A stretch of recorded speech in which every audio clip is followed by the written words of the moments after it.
ఉన్నటువంటి వాళ్ళు గతంలో వాళ్ళు నోరు మెదలలేనటువంటి ఈ రోజు అలా కాకుండా వాళ్ళు చాలా ధైర్యంగా బయట చెప్పగలుగుతుంది.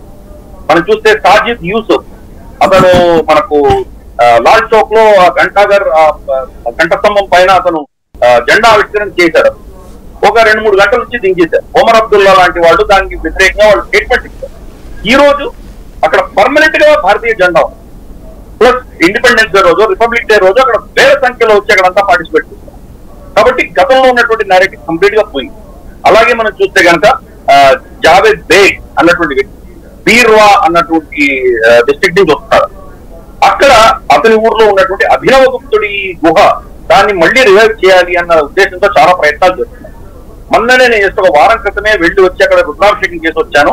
సోషల్ మీడియాలో నా వీడియో కూడా మీరు చూసే ఉంటారు.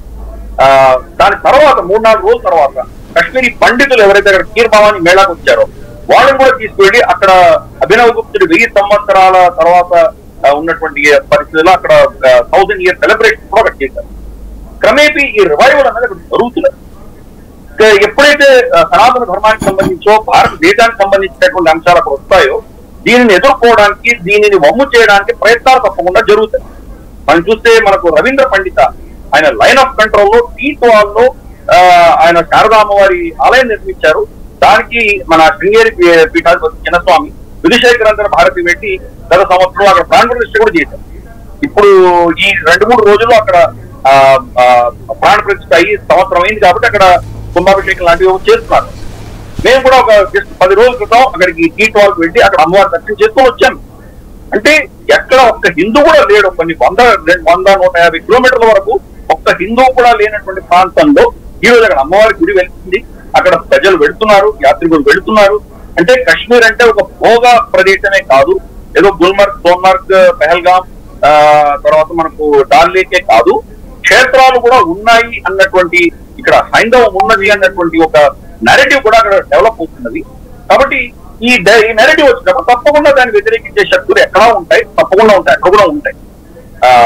అక్కడ ఉన్నటువంటి పరిస్థితుల్లో ఈరోజు ఈ కుటుంబాలు ఏవైతే ఉన్నాయో ముఫ్తీను తర్వాత అబ్దుల్లా కుటుంబాలకు వ్యతిరేకంగా ఉన్నటువంటి వాళ్ళకి ఈరోజు బలం వచ్చింది. వాళ్ళు ఓపెన్ గా మాట్లాడగలుగుతున్నారు. గతంలో మాట్లాడితే వాళ్ళని చంపేసి ఉండేవాళ్ళు. అటువంటి పరిస్థితి ఈరోజు లేదు.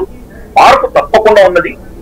భారతదేశం యొక్క కంట్రోల్ అక్కడ బాగా పెరిగింది. అది అడపా గడప ఎప్పుడో ఒక ఎన్కౌంటర్ జరుగుతుంది. అది మేము ఉన్నాము అని ఉనికి చూపించుకోవడానికి పాకిస్తాన్ ప్రయత్నం చేస్తుంది.